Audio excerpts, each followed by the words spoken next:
Hi guys, my name is Stephanie Coker and today we are at Shamaya's makeup studio in Lekki Phase 1 Lagos for a very important reason and a very trendy reason, because we are going to be showing you how to install crochet twists. So I have a hairline called Krochet Kulture, which you guys may know about, and we have all types of crochet braids. We have twists, we have dreads, and we have ombre colors as well. So today I'm going to be showing you how to install the ombre mambo twist. Well, this is the same way to install every style, but today we're going to be installing my favorite color, purple, and we just got this in, so I'm really excited. This is the first time I'm installing this color, and yeah, wish me luck, and I hope you guys enjoy this.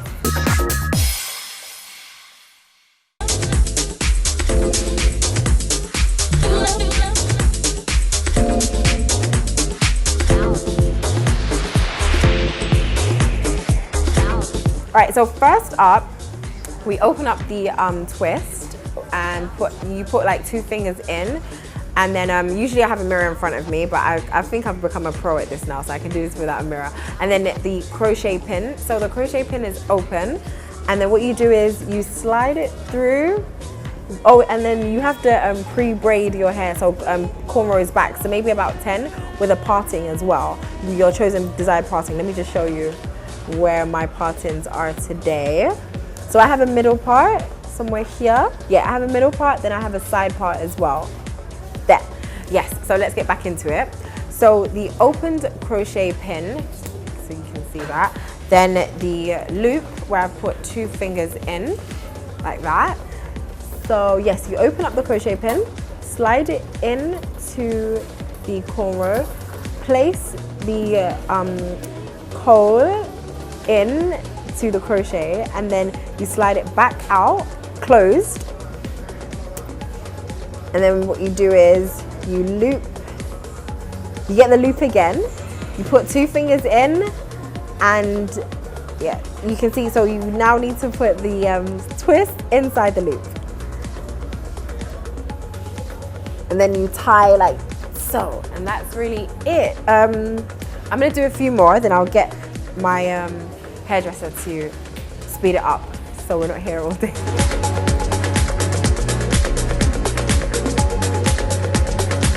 Oh yeah, also what you can do is when you're looping the twist back inside the hole, you can actually twist it, you can wrap it round. I'll show you now. I don't really do this, but it's better for you to do this because it makes the braid flatter on your head if you do this. So from here, once you open it, if you twist it back into the twist like this, so make it tight there, so it's tight for your fingers to enter. Then when you pull it back in and pull it, the braid is flatter, it sits really well, as opposed to these ones that I didn't really loop, but I don't really mind. But I think it's better for you guys to keep twisting it. But I'm sure a lot of you won't be installing yourselves anyway. And it doesn't actually take that long, but I gathered that some people are quite lazy when it comes to installing their own here. So I'm gonna do a few more, then the hairdresser is gonna come in and help me.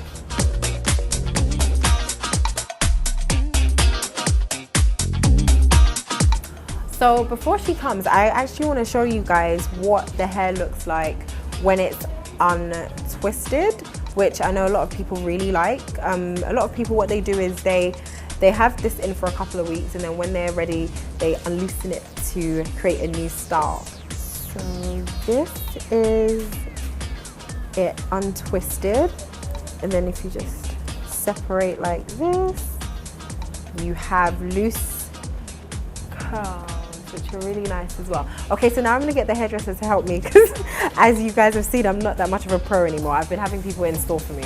But you can definitely get this, you can definitely install these braids yourself. It takes about an hour if you're doing it yourself, and then about 30 to 40 minutes if somebody else is doing it, so it's not that bad. So yeah, Victoria's gonna come and help me now. Victoria, thank you. Thank you.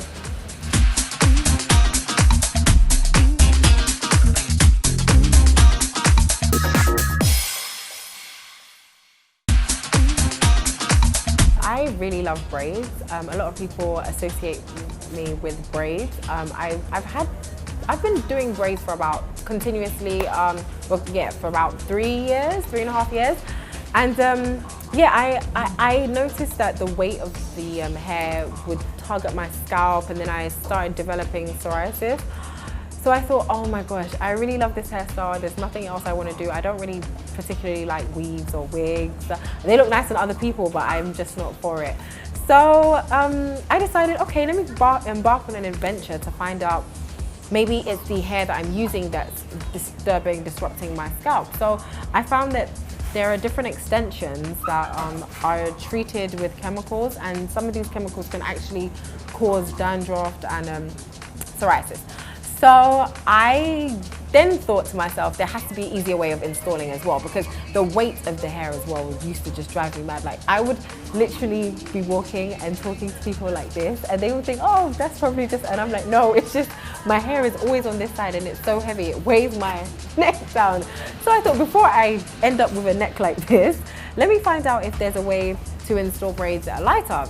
Lo and behold, there's this thing, crochet, that has been around for a very long time. Before I was born, people have been actually crocheting their hair, but they've actually been using a different type of hair. Like I know you know kinky hair and other types of hair, but this trend was going on in America with twists, and that's what I do. I'm very known for twists. And I thought, okay, let me find out where I can, get this into Nigeria and start making this in Nigeria and everything. And lo and behold, Crochet Culture was born on the 1st of January. I actually prayed in church about the name, and something just came to me on the 31st in church. And I said, I'm actually gonna start this. And 2 weeks later, it was out. So yeah, that's the story of how Crochet Culture came about. So guys, it's good to turn bad dandruff into business, or any other problem that you have in life.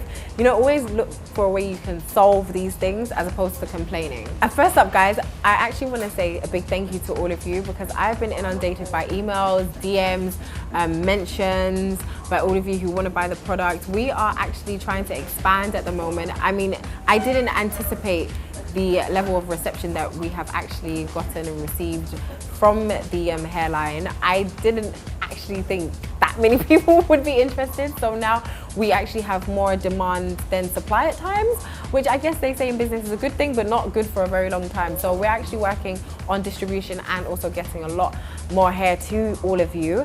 And yeah, I'm overwhelmed at the moment with the reception that we received.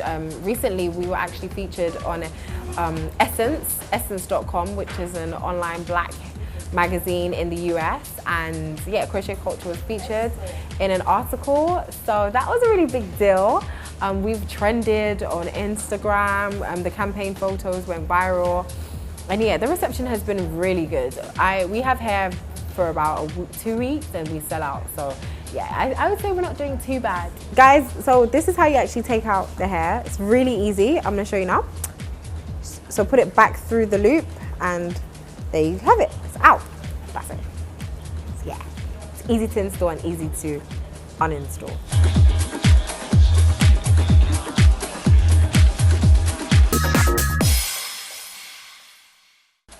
And with these types of hairstyles, these protective hairstyles anyway, I find that they are a lot easier to maintain, and as I said earlier, the weight on your scalp is drastically drops. Like I don't even feel like there's anything on my head at times, and it's also a good way to protect your hair. If you live in a country where you have seasons like you have winter, it's a really good way to protect your hair, especially if you're transitioning or you have natural hair, even relaxed hair, or that's the other one, text-laxed hair. Yeah, it's a really good way to protect your hair. And as I said, yeah, the weight alone is just enough of a benefit for me. And you can also reuse this type of hair. And what else? And I think it looks really good. I get a lot of compliments. So yeah, it's a really good protective stuff. Trust me, you should buy it. So Instagram played a significant role in the sales of Crochet Culture, and also the pictures as well. The images, customers tagging us, the campaign photos. And it just goes to show you that social media is actually it's a very powerful tool.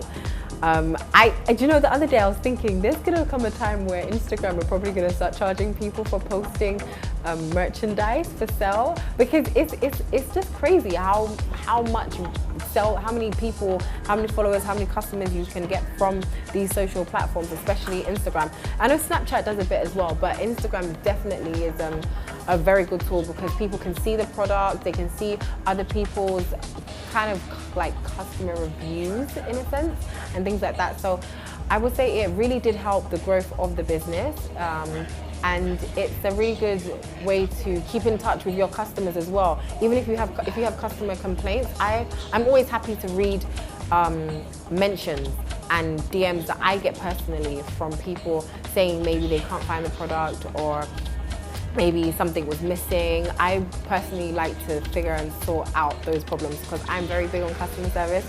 So I will definitely be answering you guys. I'm actually telling you here, you can DM me personally about some of your queries if they're not solved through our customer service, and I will definitely help you. We're gonna have a website soon, so we'll be able to answer all your queries and questions there, and also you'll be able to order through the website.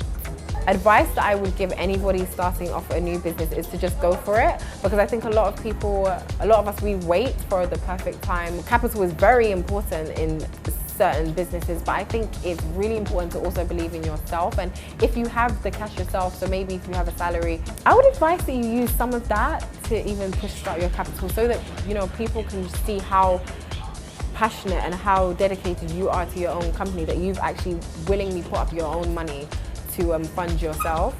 And then also I would say keep records and books and all of those things. So write everything down, each sale down, write down discounts, write everything, literally write everything down, even if you don't have an accountant, because when you do eventually get an accountant, you can then go back with your accountant and then they can actually check what's been going on. Because people like to complain a lot that, oh, the banks don't want to give us money, but that's what the banks actually want to see. They want to see your books. They want to see your income. They want to see how much you've made, how your staff salary, all those kind of things. So yeah, and also once you start making money, don't go and buy a car and don't go and open shop, because we have things like Instagram, websites. You can do all these things. You don't need physical space. You don't need to have a big car yet. Just chill.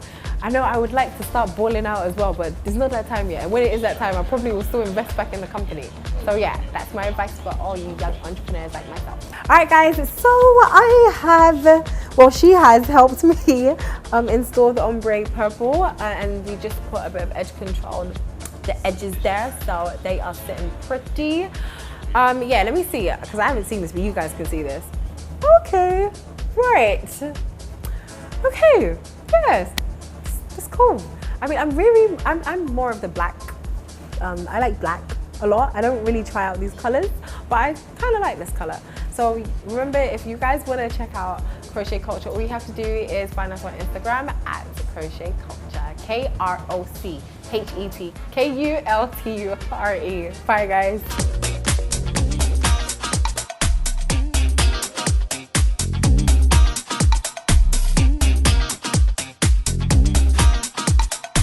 Hey guys, my name's Stephanie Coca and you are watching my hair and beauty episode on Spice TV.